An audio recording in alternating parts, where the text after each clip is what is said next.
Assalamualaikum warahmatullahi wabarakatuh. Bismillahirrahmanirrahim. Alhamdulillahirabbil alamin. Allahumma shalli wa sallim wa barik wa karrim wa azim ala man arsalta rahmatan lil alamin wa busyra lil mu'minin wa syafi'an lil mudnibin sayyidina Muhammadin amin wa ala alihi wa sahbihi wa barik wa sallim ajma'in. Qala al-mu'allif rahimahullahu ta'ala wa nafa'ana wa bi'ulumihi fid dharain amin. Untuk materi isi-isi kelas 2 kuliah pembelajaran akhlak karangan Al-Haji Adnan Yahya Lubis yang berjudul Kitab Akhlak, buka halaman 18 pada menyatakan pasal ke-13 pada sifat dengki. Telah bersabda Rasulullah SAW, wala tahasadu, yang artinya dan janganlah engkau berdengki-dengkian. Adalah arti dengki ialah mencipta agar nikmat yang didapat seseorang itu hilang, atau tidak senang hati melihat orang yang lain beroleh nikmat.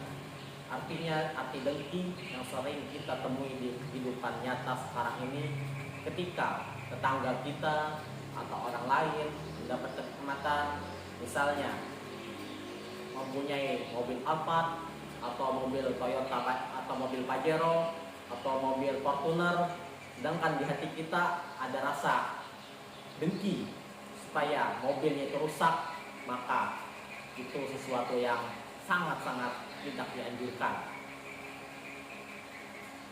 Wahai murid, Allah Subhanahu wa ta'ala telah melarang engkau dengki hati, karena dengki itu akan menimbulkan banyak kerusakan. Sebagaimana ialah menyebabkan kotor hati, terkadang terjadi pula perkelahian dan merugikan. Benar ialah seperti dalam satu hadis Nabi Muhammad SAW, al-hasadu ya'kulul hasanati kama ta'kulun narul khotoba. Maksudnya, dengki menghilangkan pahala seperti kayu musnah dimakan api. Artinya, jikalau kita ada rasa dengki kepada seseorang, maka amal ibadah kita akan hilang, sebagaimana laksana hilangnya kayu yang musnah dimakan api. Dalam Al-Quran telah diceritakan hal dua orang putra Nabi Adam alaihissalam, Qabil dan Habil, dan demikian pula orang-orang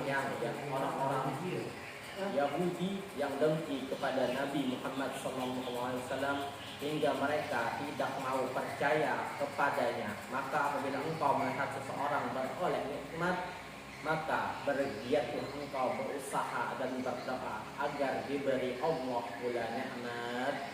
Kalau kawan-kawan engkau maju dalam belajar, maka bersungguh-sungguh pula lah engkau belajar. Artinya, jika kita melihat teman kita menjadi orang yang pintar, mendapatkan ilmu yang bermanfaat, janganlah ada rasa iri dengki di hati kita. Jikalau kita menemukan yang seperti itu, berusahalah kita untuk bisa mengikuti mereka, karena mengikuti yang demikian itu akan memperoleh ilmu yang bermanfaat juga bagi diri kita. Berikutnya pasal 14 pada sifat hidup. Firman Allah Subhanahu wa ta'ala dalam Al-Quran, ya ayyuhalladzina amanu taqullaha wa kunu ma'as shadiqin. Maksudnya, wahai orang-orang yang beriman, takutlah engkau kepada Allah Subhanahu wa ta'ala dan hendaklah engkau bersifat jujur. Wahai murid, hendaklah engkau selalu jujur dan benar dalam segala perbuatan engkau, baik terhadap Allah Subhanahu wa ta'ala, Rasulnya, ibu bapak, sahabat-sahabat engkau, dan guru-guru engkau. Maka engkau mesti sembahyang 5 kali setiap hari, menolong pekerjaan ibu bapak, hadir belajar setiap hari di madrasah, dan menepati janji dengan kawan-kawan engkau. Maka janganlah engkau berlaku tidak benar. Seperti dari rumah engkau menuju madrasah tetapi engkau tidak sampai ke madrasah. Ini contoh yang sering kita temukan di kehidupan nyata. Seseorang anak izin kepada kedua orang tuanya ingin pergi sekolah, tetapi kenapa di tengah jalan dia tidak pergi ke sekolah, malah pergi ke warnet atau ke warung atau ke rental PS atau pergi bermain-main dan sebagainya. Ketika menunjukkan pukul 12 dia pulang, seakan-akan dia itu datang dari sekolah, padahal dia itu tidak datang dari sekolah, tetapi hanya bermain-main saja di tempat yang lain. Itu sesuatu yang menunjukkan dia mempunyai sifat yang tidak jujur kepada kedua orang tuanya.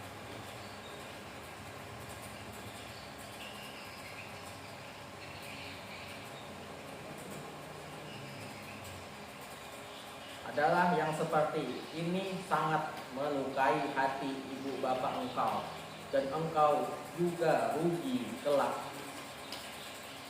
Sudah pasti di kemudian hari engkau akan merasakan rugi apabila engkau tidak pergi ke sekolah, tetapi di tengah perjalanan apabila engkau pergi ke sekolah, tetapi di tengah perjalanan engkau tidak pergi ke sekolah. Itu sesuatu yang salah. Kemudian hari engkau akan merasakan seperti apa pahitnya orang yang tidak mempunyai ilmu. Dan jangan engkau mengambil sesuatu yang bukan milik engkau.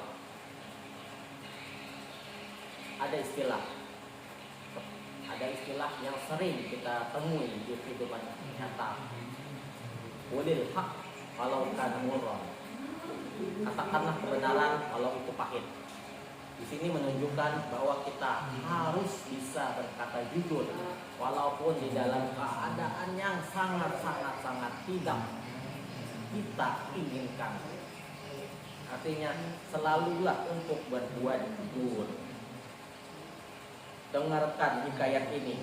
Seorang murid yang berjalan menuju ke madrasah, tiba-tiba ia melihat sebuah benda tercecer di jalan. Didekatinya benda itu lalu diambilnya. Maka dengan hati berdebar-debar disimpannya di madrasah, lalu diserahkannya benda itu kepada gurunya. Lalu gurunya membuka benda itu dan ternyata benda itu sebuah dompet orang yang bernilai 200 rupiah. 2 hari kemudian terkabar di surat kabar hal dompet hilang itu dan minta agar yang mendapatkannya segera menyerahkan ke kantor kepala daerah. Pada hari yang sudah ditentukan, guru beserta muridnya tadi pergi ke kantor kepala daerah tersebut. Dan di sana dirasakannya dan di sana diserahkannya uang tersebut kepada pemiliknya, dan kepada murid yang jujur itu diberinya hadiah sebanyak 50 rupiah. Dan gurunya sangat senang dan gurunya sangat sayang kepada murid itu. Maka berlaku jujurlah engkau agar bahagia di dunia dan di akhirat. Allahu subhanahu wa ta'ala a'lam. Mungkin hanya ini materi kisi-kisi yang bisa Ana sampaikan untuk murid kelas 2 Ulia mengenai persiapan menghadapi ujian nanti. Silakan dibaca di halaman 18 sampai halaman 20 tentang pasal ke-13 pada sifat dengki dan pasal ke-14 pada sifat jujur.